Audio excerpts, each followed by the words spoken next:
Hello dear student, how are you? তোমরা সবাই কেমন আছো? নিশ্চয়ই অনেক ভালো আছো। নবম দশম শ্রেণীর সম্পদ্য 6 নিয়ে কথা বলবো। সম্পদ্য 6, অনুশীলনী 8। তো চলো সম্পদ্য 6 অঙ্কন করি। সাধারণ নির্বাচন। একটি বৃত্ত বা বৃত্তচাপ দেওয়া আছে, কেন্দ্র নির্ণয় করতে হবে। আসলে বলা আছে যে একটি বৃত্ত বা বৃত্তচাপ দেওয়া আছে, কেন্দ্র নির্ণয় করতে হবে। আমরা যদি একটা বৃত্ত নেই,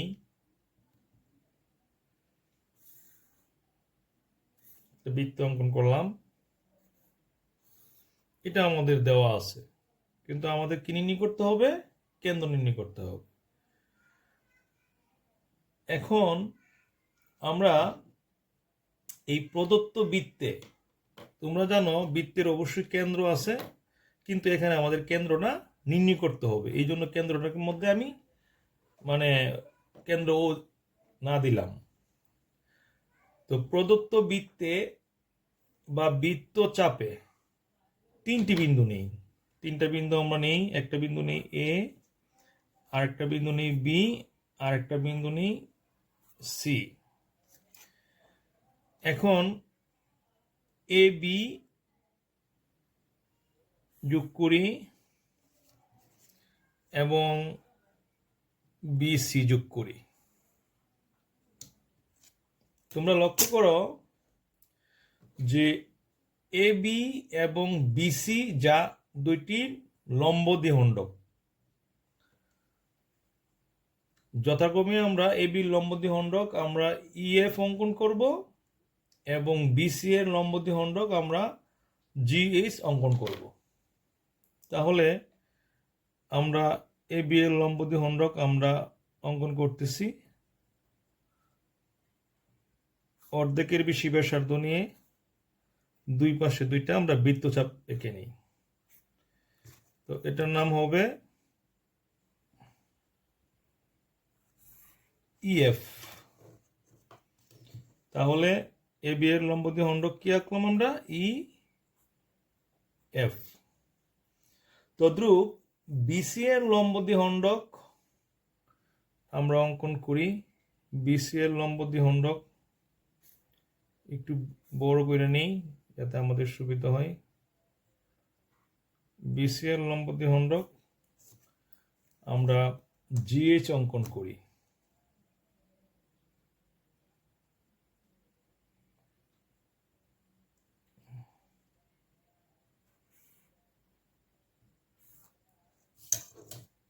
এখন এটার নাম হবে জি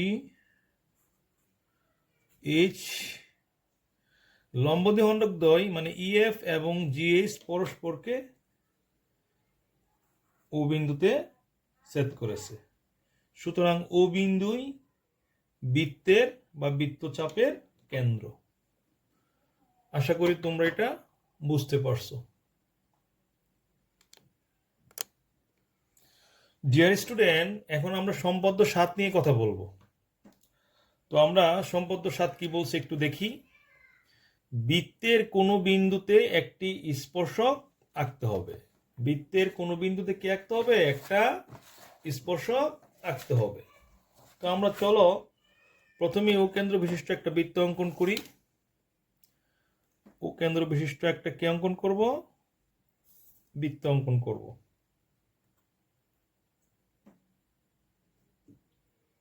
তো আমরা বৃত্ত অঙ্কন করতেছি ও কেন্দ্র বিশিষ্ট।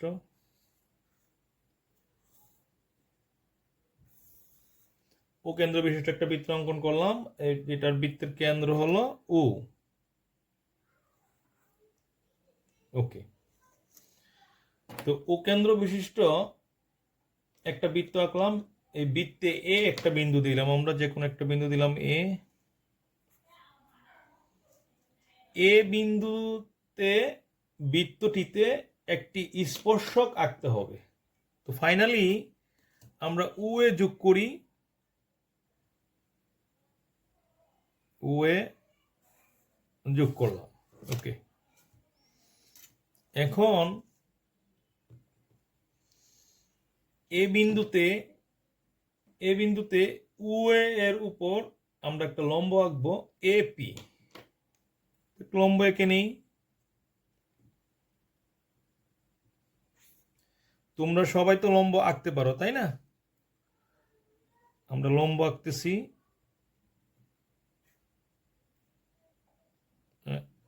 লম্ব আঁকার নিয়ম,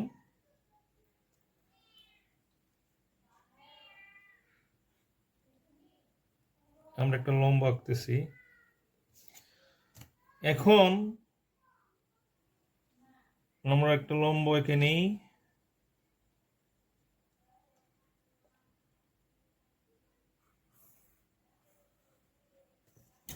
তাহলে আমরা এ বিন্দুতে একটা লম্ব আঁকলাম এ পি।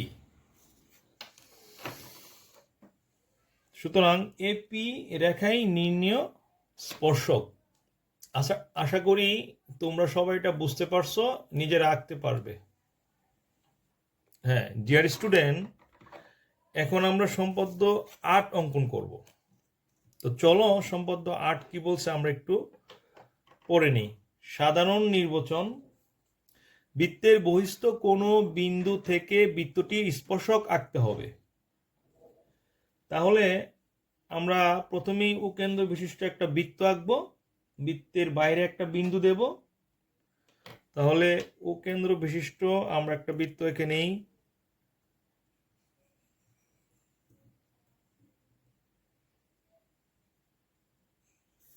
উকেন্দ্র বিশিষ্ট আমরা একটা বৃত্ত এঁকে নিলাম। এই বৃত্তের কেন্দ্র কত? ও। আর বৃত্তের বহিস্থ একটা বিন্দু আমরা পি নিলাম। একটা বিন্দু নিলাম কি? পি। ওকে। এখন ধরি উকেন্দ্র বিশিষ্ট বৃত্তের পি একটি বহিস্থ বিন্দু।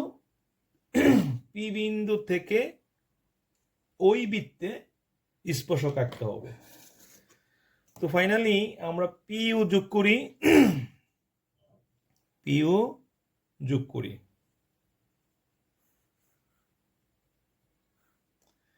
পিইউ যোগ করি। পিও রেখাংশের মধ্যবিন্দু আমরা নির্ণয় করব। পিইউ রেখাংশের মধ্যবিন্দু এম নির্ণয় করি। ওকে, আমরা পিটাকে একটু বাড়াই দিই, তাহলে বুঝতে একটু সুবিধা হবে।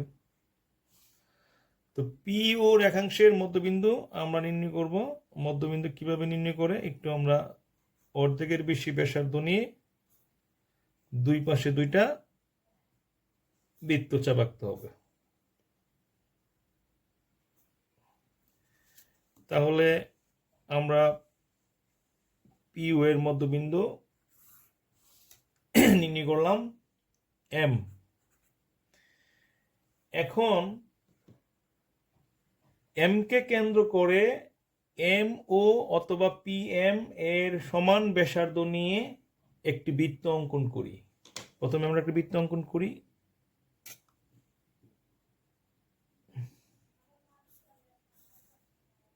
আমরা একটা বৃত্ত অঙ্কন করলাম। মনে করি নতুন বৃত্তটি প্রদত্ত বৃত্তকে এ এবং বি বিন্দুতে ছেদ করে। এখন এপি এবং বিপি যোগ করি।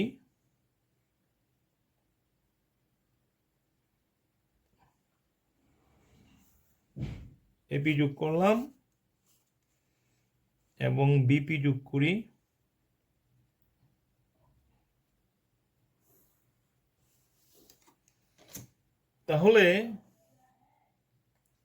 তাহলে এপি এবং বিপি উভয়ই নির্ণীয় স্পর্শক। আশা করি তোমরা এই সম্পর্কটা অঙ্কন করতে পারবে। ডিয়ার স্টুডেন্ট, এখন আমরা সম্পাদ্য 9 অঙ্কন করব। অনুশীলনী 8 সম্পাদ্য 9। সাধারণ নির্বাচন। কোনো নির্দিষ্ট ত্রিভুজের পরিবৃত্ত আঁকতে হবে। এটা কিন্তু পরীক্ষায় প্রায় সময় আসে। তো আমরা একটা পরিবৃত্ত অঙ্কন করব। প্রথমে আমরা একটা ত্রিভুজ আঁকি, যে কোনো মাপের একটা ত্রিভুজ অঙ্কন করি। একটা ত্রিভুজ আঁকি।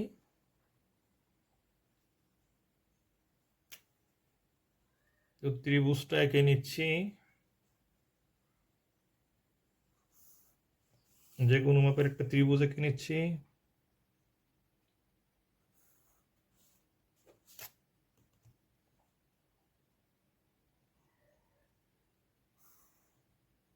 একটা ত্রিভুজ রেখে নিলাম, তার নাম হলো এ বি সি।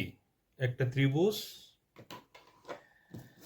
এর পরিবৃত্ত আঁকতে হবে, অর্থাৎ এমন একটি বৃত্ত আঁকতে হবে যা ত্রিভুজের তিনটি শীর্ষবিন্দু এ বি ও সি বিন্দু দিয়ে যায়।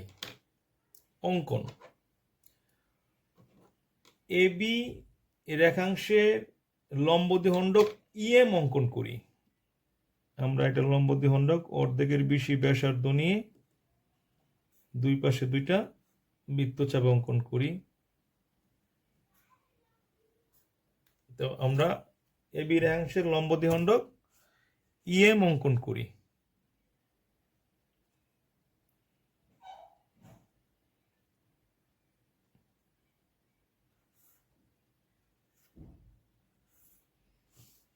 ই এম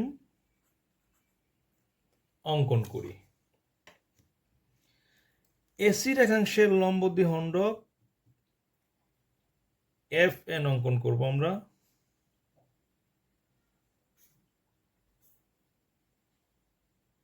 এসি রেখাংশের লম্ব দ্বিখণ্ডক এফ এন অঙ্কন করব। তো আমরা এফ এন অঙ্কন করব।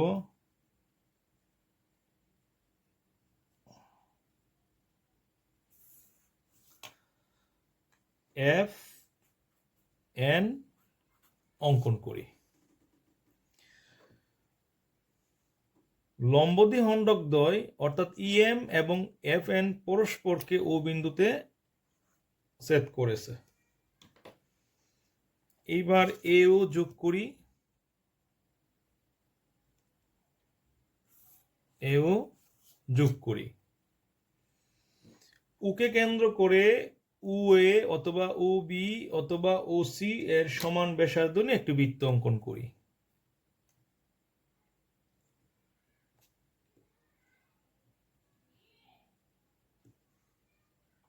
আমরা বৃত্ত অঙ্কন করতেছি একটা।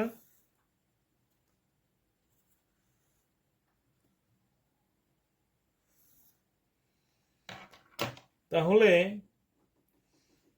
বৃত্তটি এ বি সি বিন্দুগামী হবে এবং এই বৃত্তটি এবিসি এর নির্ণেয় পরিবৃত্ত। আশা করি তোমরা এটা বুঝতে পারছো, তোমরা নিজে রাখতে পারবে। ডিয়ার স্টুডেন্ট, আমরা এখন সম্পদ্য 10 অঙ্কন করব। তো চলো সম্পদ্য 10 নিয়ে কথা বলি। সাধারণ নির্বাচন। কোনো নির্দিষ্ট ত্রিভুজের অন্তবৃত্ত আঁকতে হবে। এই সম্পদ্যটা এতটাই ইম্পর্টেন্ট, পরীক্ষায় মনে হয় মিছিল করতে করতে আসে। তুমি দেখবা বিগত বিভিন্ন বছরে এই সম্পদ্যটা অসংখ্যবার আসছে, অত্যন্ত ইম্পর্টেন্ট। তো চলো আমরা এটা অঙ্কন করি। তাহলে আমরা একটা নির্দিষ্ট ত্রিভুজ আঁকি। আগে ত্রিভুজটা আমরা এঁকে নিই। আমরা একটা ত্রিভুজ অঙ্কন করব।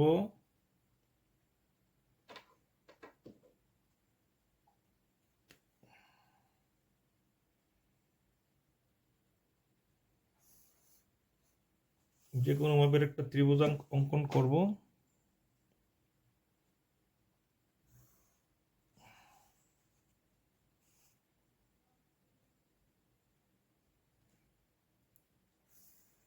আমরা একটা ত্রিভুজ অঙ্কন করে নিলাম। ত্রিভুজের নাম দিই এ বি সি একটা ত্রিভুজ, এর অন্তবৃত্ত আঁকতে হবে। অর্থাৎ এ বি সি ত্রিভুজের ভিতরে এমন একটি বৃত্ত আঁকতে হবে যা বিসি, সিএ এবং এবি বাহু তিনটির প্রত্যেকটিকে স্পর্শ করে। অঙ্কন: এবি সিকোণ এর সমদ্বিখণ্ডক বিএল অঙ্কন করি। তো আমরা একটা সমদ্বিখণ্ডক অঙ্কন করি।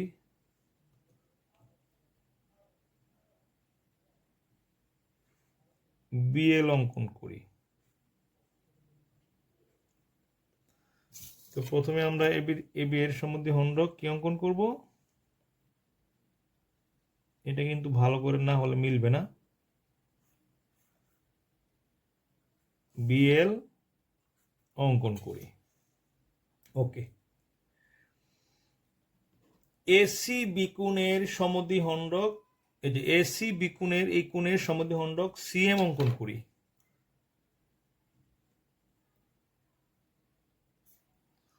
সিএম অঙ্কন করি।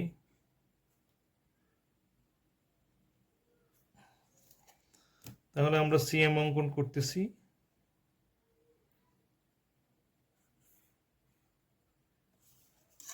সি এম অঙ্কন করলাম। এখন মনে করি বিএল এবং সিএম পরস্পরকে ও বিন্দুতে ছেদ করেছে। উ হতে বিসি এর উপর আমরা উডি লম্ব আঁকবো। ওকে, একটা লম্ব এঁকে নেই।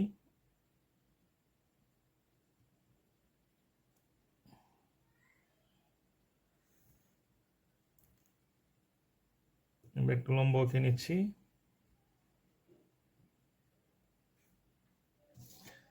তো লম্বটার নাম দেব আমরা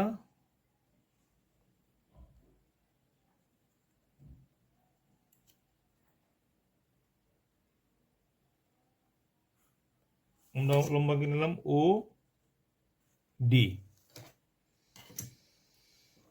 ওকে কেন্দ্র করে ওডি এর সমান ব্যাসার্ধ নিয়ে একটি বৃত্ত আঁকবো। এই বৃত্তটা একটু এঁকে নিই।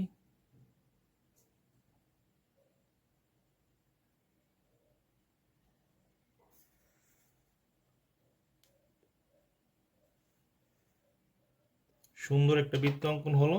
বৃত্তের ভিতরে একটা বৃত্ত অঙ্কন করলাম। তাহলে এই বৃত্তটি নির্ণীয় অন্তবৃত্ত। আশা করি তোমরা এটা বুঝতে পারছো। হ্যালো ডিয়ার স্টুডেন্ট, এখন আমরা সম্পদ্য 11 অঙ্কন করব, অষ্টম অধ্যায়ের। তো চলো সম্পদ্য 11 একটু পড়ে নিই। সাধারণ নির্বাচন: কোন নির্দিষ্ট ত্রিভুজের বহির্বৃত্ত আঁকতে হবে। একটা ত্রিভুজের নির্দিষ্ট ত্রিভুজের বহির্বৃত্ত আঁকতে হবে। তো চলো আমরা একটা বহির্বৃত্ত অঙ্কন করি।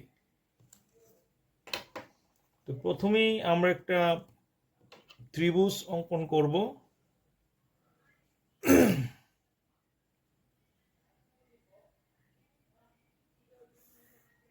ত্রিভুজটা একটু আমরা অঙ্কন করি।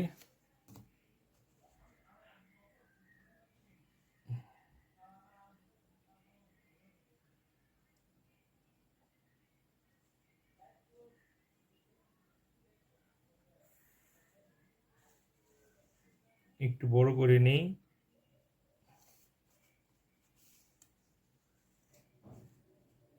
একটা ত্রিভুজ আমরা অঙ্কন করে নিলাম। তো ত্রিভুজটার নাম দিলাম এ বি সি। ওকে, আমরা একটা ত্রিভুজ আঁকলাম এ বি সি। যোগ করে দিই। আচ্ছা, এখন মনে করি এ বি সি একটি ত্রিভুজ, এর বহির্বৃত্ত আঁকতে হবে। অর্থাৎ এমন একটি বৃত্ত আঁকতে হবে যা ত্রিভুজের একটি বাহুকে এবং অপর দুই বাহুর বর্ধিতাংশকে স্পর্শ করে। ত্রিভুজের একটা বাহু বিসি, তাকে তো স্পর্শ করবেই, আর এবি বাহুর বর্ধিতাংশ এবং এসি বাহুর বর্ধিতাংশ দ্বয়কে স্পর্শ করে। অঙ্কন: তো প্রথমেই আমরা এবি বাহুকে ডি পর্যন্ত বর্ধিত করি।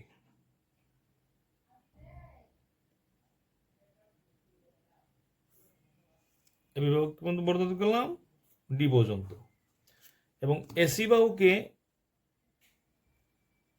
এফ পর্যন্ত বর্ধিত করি। ওকে, এখন দেখো এখানে একটা কোণ উৎপন্ন হয়েছে ডিবিসি কোণ। এই ডিবিসি কোণ এর সমদ্বিখণ্ডক বিএম অঙ্কন করি। আমরা এই কোণের সমদ্বিখণ্ডক কি অঙ্কন করব? বিএম। এই আমরা বিএম অঙ্কন করি।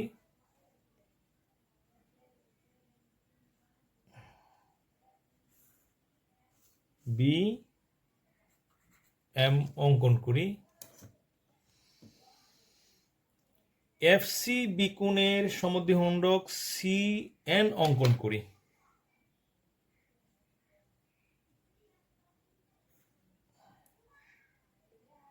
এটার সমদ্বিখণ্ডক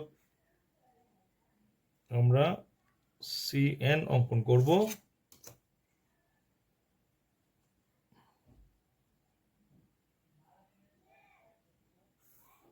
সিএন অঙ্কন করি। তাহলে বিএম এবং সিএন পরস্পরকে ই বিন্দুতে ছেদ করেছে। ই বিন্দুতে ছেদ করেছে। এখন ই হতে সিএফ এর উপর ইএইচ লম্ব টানি। আমরা একটু লম্ব টানবো।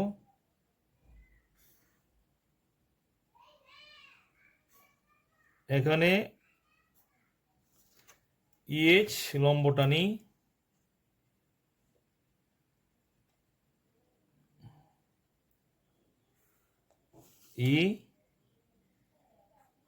এইচ লম্ব টানলাম। এখন ই কে কেন্দ্র করে ইএইচ এর সমান ব্যাসার্ধ নিয়ে একটি বৃত্ত আঁকি।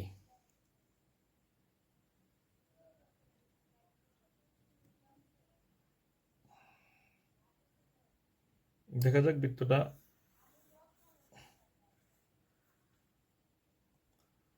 হয়ে গেল, তাই না? তোমরা দেখো,